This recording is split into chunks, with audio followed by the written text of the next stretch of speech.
This is the ultimate motorsport race.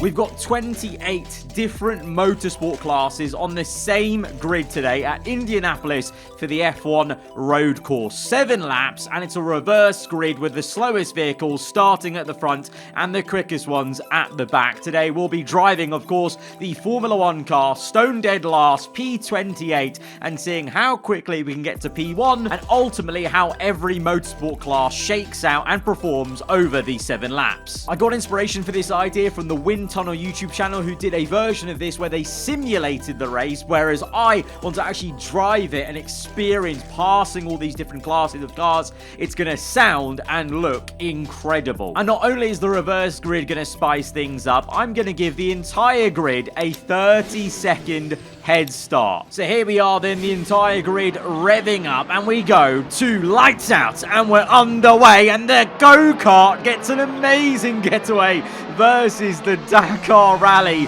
Audi and the European truck racer down towards turn 1. It's a long run, so the acceleration's going to matter in this early stage, which obviously the truck does not have, and the rally cars have actually done very well, Rally 1 and Rally 2, and the NASCAR truck as well has managed to overtake the actual proper racing truck, and the go-kart's doing pretty damn well, you know, in third place there, side by side with the Formula Ford. But now 30 seconds are up and we are underway. We've given the entire grid that head start, but I have a feeling with the nature of the Indy road course here, there's going to be a lot of traffic and bottlenecking, as you can already see is underway, as plenty of different cars trying to overtake one another, and that's going to open up the door for us. I feel like that's going to be the only major flaw in this entire simulation and scenario, is the AI struggling to maybe overtake one another in the traffic, even though some of them are in quicker cars, some of them slower cars. You're seeing here where the racing line is, everyone's getting held up, and now we're nearly side by side with the Indycar, and I mean, this is a spectacle and a half there as we overtake a European racing truck and the Ferrari Hypercar, and we're battling the McLaren Arrow Indycar. And this is where I think the sound is going to be quite something, making our way through so many different classes. Just listen to it.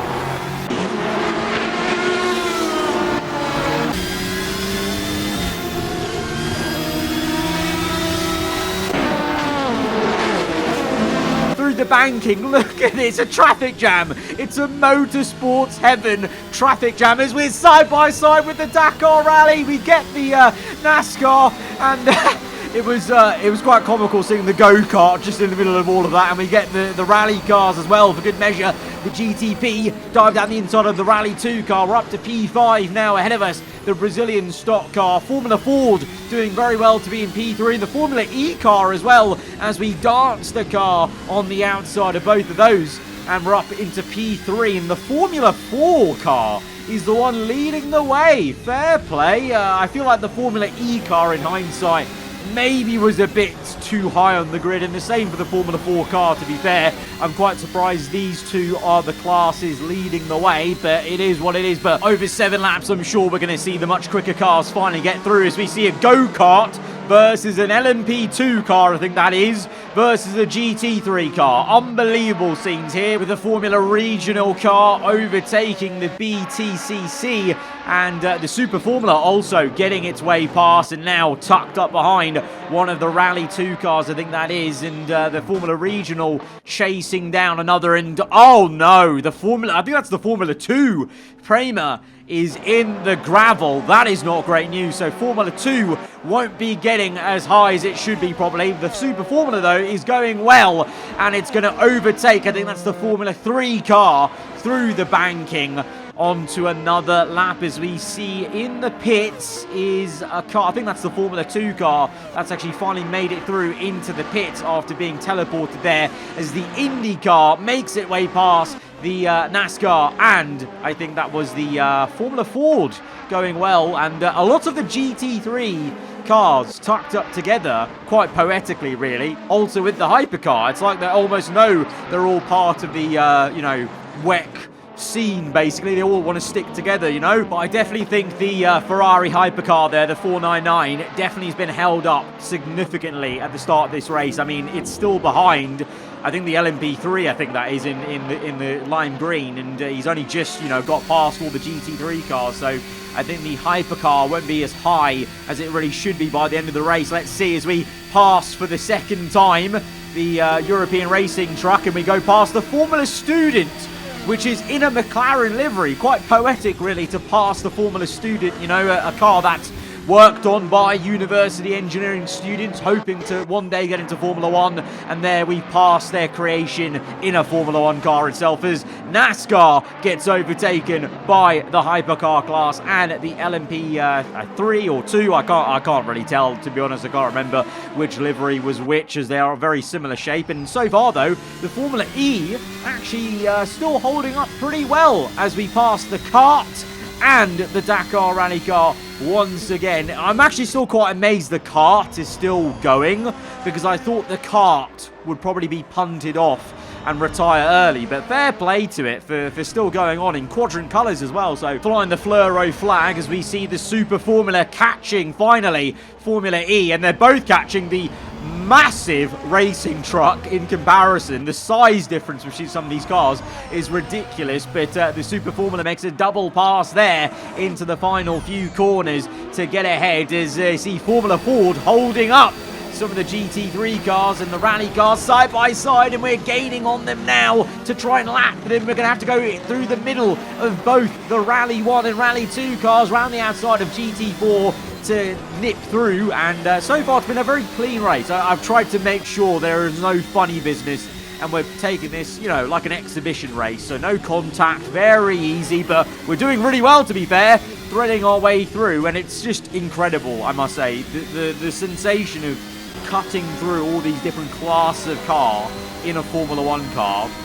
It's something else. Like even here, like dive bombing the GT500. It's just such a weird sensation, and hearing the different engine note as we pass it, so cool, so cool, as we now close on the GT3 as we go on to the second last lap of this race for us. A few of these classes already a lap or two down. We're going to have the full results at the end, so it's going to be interesting to see where every class is. I have my suspicions of who is maybe going to be the top three, just based off what we've seen with the limited kind of, you know, replayability from Assetto Corsa and actually seeing where each car is. The Super Formula, I feel, is up in second place, I think, though, so the bottom two cars on the last row have made their way through to the top two, I think, as we pass the NASCAR for the second or third time, potentially.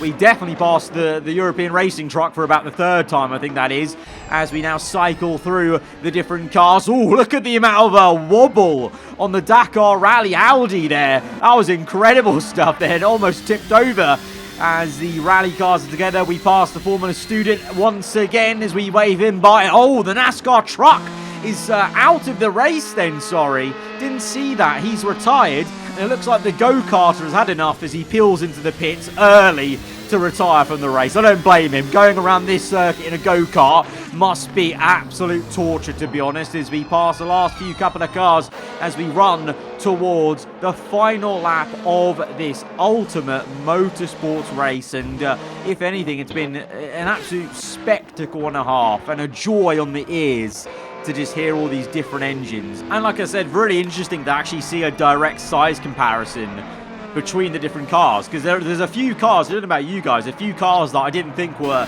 that big or that small relative to what I had in my brain, basically, as we try and navigate the LMP2 that was, and the Formula 4, getting past the Dakar Rally car, just having to hesitate a bit as we go around the inside of the LMP3 car and looking to maybe lap the Hypercar, which I'm surprised at, to be honest, but I think the Hypercar has had a very tough time being so big and wide.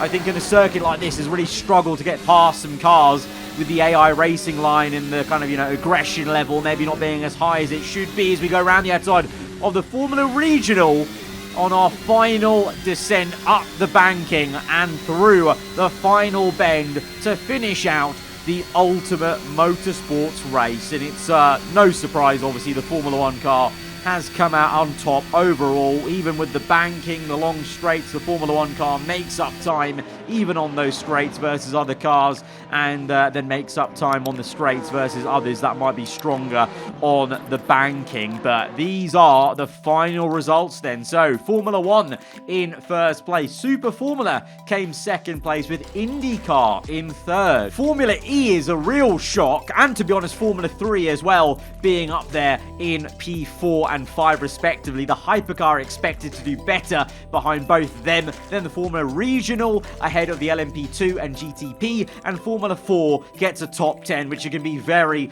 very happy about. The Brazilian Stock Car, GT3 and NASCAR classes are the last remaining classes that did not get lapped, and the rest of them were lapped at least once. And in the case of the, well, shock horror, Formula Student, truck racing, kart, and the NASCAR truck actually that got stuck at turn 1, they were all multiple laps under the race time that we did of 8 minutes 48.984. So that was the ultimate motorsport race. Guys, if you have enjoyed it, hit the like button. Let me know what you thought in the comments below. If you're around here, then do get subscribed for weekly Formula 1 content. I'll see you guys next time. Goodbye.